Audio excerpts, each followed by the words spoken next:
Sepia Nabila.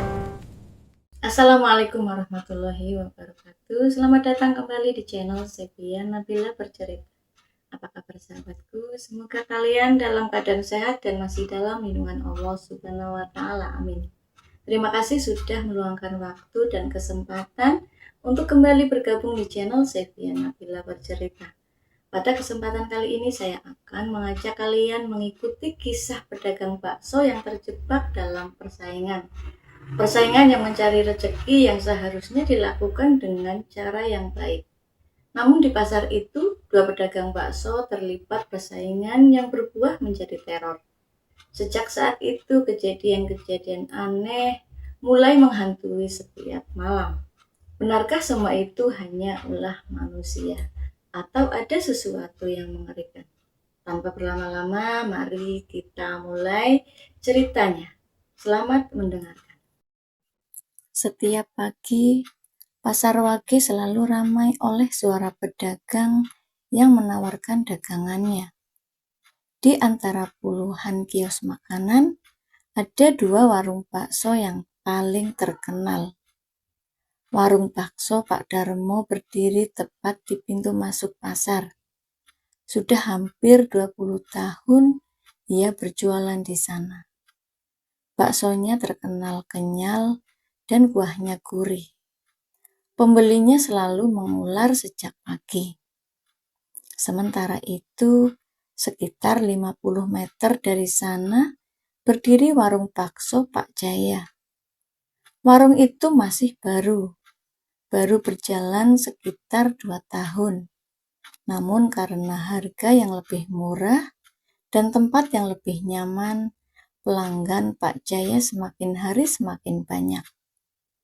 Awalnya hubungan mereka baik-baik saja.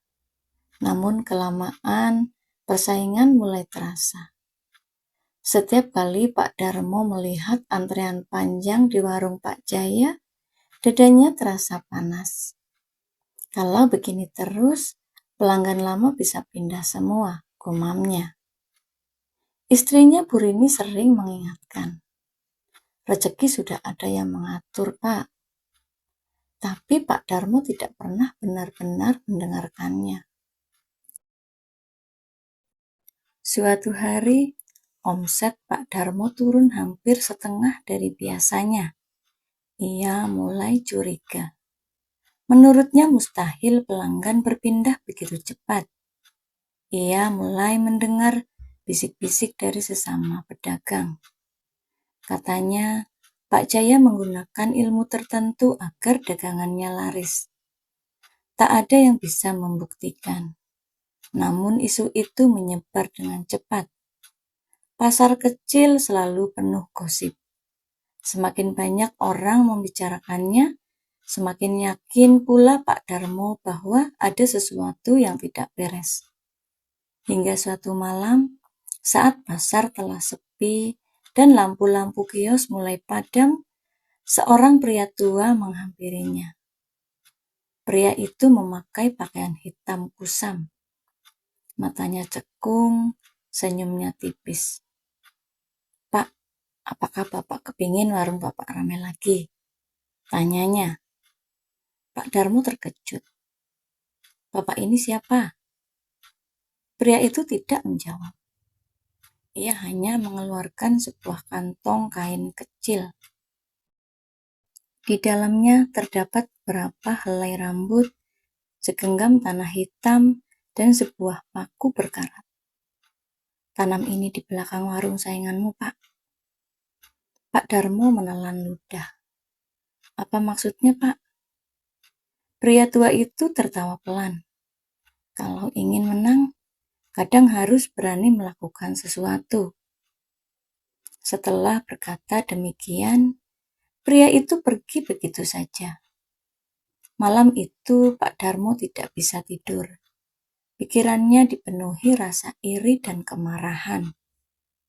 Akhirnya menjelang subuh, ia melakukan hal yang tidak pernah ia bayangkan sebelumnya. Ia menyelinap ke belakang warung Pak Jaya. Tanpa banyak berpikir, ia mengubur kantong kain itu. Setelah selesai, Angin tiba-tiba berhembus sangat dingin. Padahal saat itu musim kemarau. Pak Darmo merasa bulu kuduknya berdiri. Namun ia segera pulang. Keesokan harinya sesuatu yang aneh terjadi. Pak Jaya tiba-tiba jatuh sakit. Tubuhnya panas. Ia tidak mampu membuka warung selama 3 hari berturut-turut. Warung itu pun tutup. Pelanggan kembali memenuhi warung Pak Darmo. Omsetnya naik drastis. Seharusnya ia senang. Namun sejak malam pertama setelah mengubur kantong itu, ia mulai mengalami mimpi aneh. Dalam mimpinya ia melihat seorang perempuan berambut panjang berdiri di dekat gerobak bakso.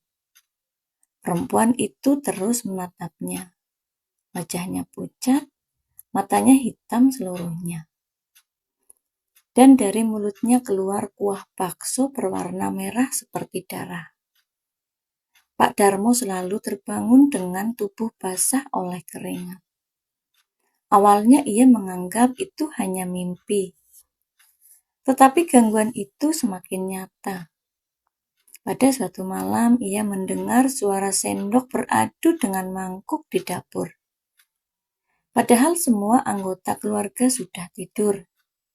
Ketika diperiksa, dapur kosong.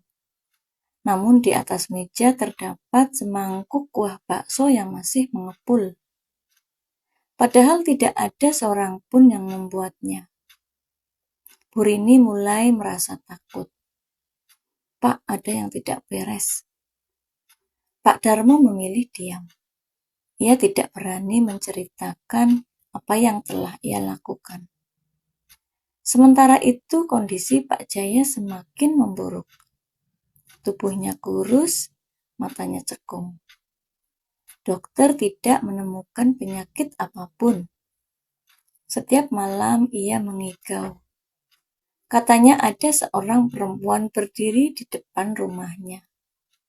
Perempuan itu meminta bakso. Namun ketika diberi bakso, perempuan itu marah. Katanya yang ia inginkan bukan makanan, melainkan nyawa. Kabar itu menyebar ke seluruh pasar. Pedagang mulai merasa resah. Beberapa orang mengaku melihat sosok perempuan berbaju putih berjalan di lorong pasar setelah tengah malam. Sosok itu sering berhenti di depan kedua warung bakso, lalu menghilang begitu saja. Keadaan menjadi semakin menyeramkan ketika seorang kuli angkut ditemukan pingsan. Saat sadar, ia bercerita bahwa melihat perempuan itu sedang duduk di atas gerobak Pak Darmo. Rambutnya menjuntai hingga tanah, tangannya panjang dan matanya menyala merah. Tak lama kemudian, berbagai kejadian aneh mulai menimpa Pak Darmo. Bakso yang baru direbus tiba-tiba membusuk. Kuah berubah keruh. Daging berbau bangkai. Bahkan beberapa pelanggan mengeluh melihat rambut panjang mengembang di mangkuk mereka. Padahal dapur selalu bersih. Pelanggan mulai menjauh. Pak Darmo panik. Ia merasa semua ini di luar kendalinya. Pada malam Jumat Kliwon, ia kembali bermimpi. Namun kali ini mimpi itu terasa berbeda. Ia berada di tengah pasar yang gelap. Semua kios kosong. Tidak ada suara manusia. Hanya suara langkah kaki yang menggema. Saat menoleh, ia melihat perempuan berambut panjang berjalan mendekatinya. Perlahan, sangat perlahan. Semakin dekat, hingga wajahnya terlihat jelas. Ternyata wajah itu penuh luka.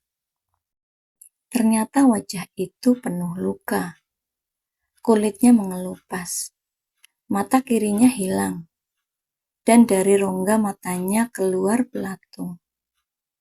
"Aku sudah membantumu, Pak," bisik perempuan itu. Suaranya serak. "Kenapa, Pak? Kau takut?" Pak Darmo berusaha lari, namun kakinya tidak bisa bergerak.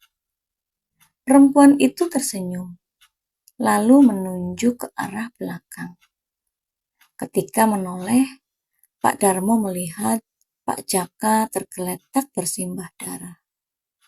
Di sampingnya terdapat mangkuk bakso yang dipenuhi paku.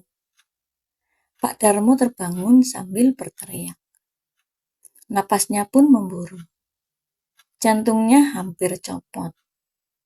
Saat itu juga ia memutuskan menemui seorang kiai di desa sebelah. Setelah mendengar ceritanya, wajah sang kiai berubah serius. "Kamu telah membuka pintu yang seharusnya tidak dibuka." Pak Darmo menunduk. Air matanya jatuh. "Apa yang harus saya lakukan, Pak Kiai?" "Kuburan benda itu harus dibongkar." Malam berikutnya mereka pergi ke pasar. Beberapa warga ikut membantu. Saat tanah digali, mereka menemukan kantong kain yang dulu ditanam. Namun ada sesuatu yang membuat semua orang merinding. Kantong itu basah oleh darah segar. Padahal sudah berminggu-minggu terkubur. Bau busuk langsung menyebar. Angin bertiup sangat kencang. Lampu pasar berkedip-kedip. Tiba-tiba terdengar suara perempuan tertawa dari kejauhan. Semua orang menoleh. Di ujung lorong pasar berdiri sosok perempuan berambut panjang. Tubuhnya kurus, matanya hitam. Ia menatap mereka tanpa berkedip. Beberapa warga langsung membaca doa. Sosok itu perlahan mundur lalu menghilang ke dalam kegelapan. Kantong tersebut kemudian dimusnahkan sesuai petunjuk sang kiai. Namun ternyata masalah belum selesai. Malam berikutnya Pak Darmo kembali didatangi sosok perempuan itu. Kali ini bukan dalam mimpi. Ia melihatnya berdiri di depan kamar. Jelas dan sangat jelas. Perempuan itu menatapnya lalu berkata, "Perjanjian belum selesai, Pak." Setelah itu sosoknya lenyap. Pak Darmo jatuh pingsan. Keesokan harinya kabar buruk datang. Pak Jaya meninggal dunia. Tidak ada yang tahu penyebab pastinya. Seluruh pasar berduka. Pak Darmo merasa dunia runtuh. Rasa bersalah menghancurkan dirinya.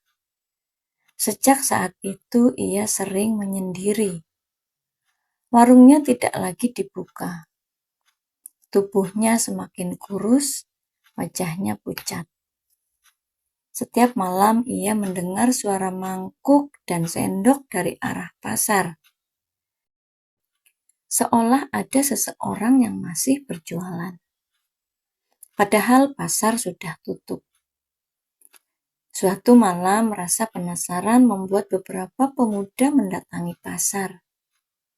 Mereka ingin mengetahui sumber suara itu. Ketika tiba di sana, mereka melihat sesuatu yang tidak pernah mereka lupakan. Di lokasi bekas warung Pak Jaya, berdiri sebuah gerobak bakso.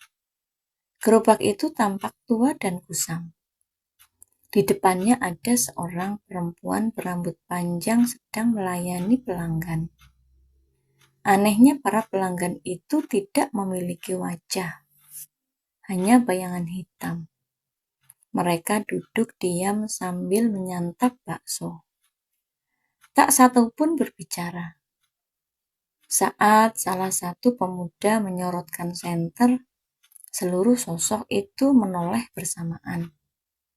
termasuk perempuan penjual bakso. Matanya merah menyala. Ketika semua menghilang, yang tersisa hanya pasar kosong dan udara dingin yang menusuk tulang. Keesokan harinya, kabar itu menyebar ke seluruh kota. Tak ada lagi yang berani berada di pasar Wage setelah tengah malam. Sementara itu, keadaan Pak Darmo semakin memburuk. Pada suatu malam, ia menghilang dari rumah. Keluarganya panik. Warga mencari kemana-mana. Hingga menjelang subuh, mereka menemukan di pasar. Ia duduk sendirian di depan bekas warung Pak Jaya. Di tangannya terdapat mangkuk bakso kosong. Matanya menatap lurus ke depan. Ketika disentuh, tubuhnya sudah dingin. Pak Darmo meninggal dalam posisi duduk. Di tanah dekat kakinya, terdapat jejak kaki perempuan yang berakhir begitu saja di depan warung, tanpa ada jejak kembali. Sejak kejadian itu, banyak orang percaya bahwa persaingan yang dibangun dari iri hati dan jalan gelap akan membawa petaka. Pasar Wage memang masih berdiri hingga sekarang. Pedagang masih datang setiap pagi. Pembeli pun masih ramai. Namun ketika malam Jumat Kliwon tiba dan kabut turun menyelimuti lorong-lorong pasar, beberapa penjaga malam mengaku masih mendengar suara sendok beradu dengan mangkuk. Lalu tercium aroma bakso yang sangat harum. Padahal tidak ada satupun warung yang buka. Dan jika seorang cukup nekat mengikuti aroma hingga ke ujung pasar, konon ia akan melihat sebuah gerobak tua ditemani perempuan berambut panjang yang tersenyum dalam gelap. Demikian tadi ceritaku kali ini tentang persaingan dua pedagang bakso yang berakhir dengan penyesalan dan teror yang tak terlupakan. Apapun bentuk persaingan, jangan pernah menghalalkan segala cara demi sebuah keuntungan. Terima kasih telah menemani dari awal hingga akhir cerita. Sampai jumpa di cerita horor selanjutnya. Wassalamualaikum warahmatullahi wabarakatuh.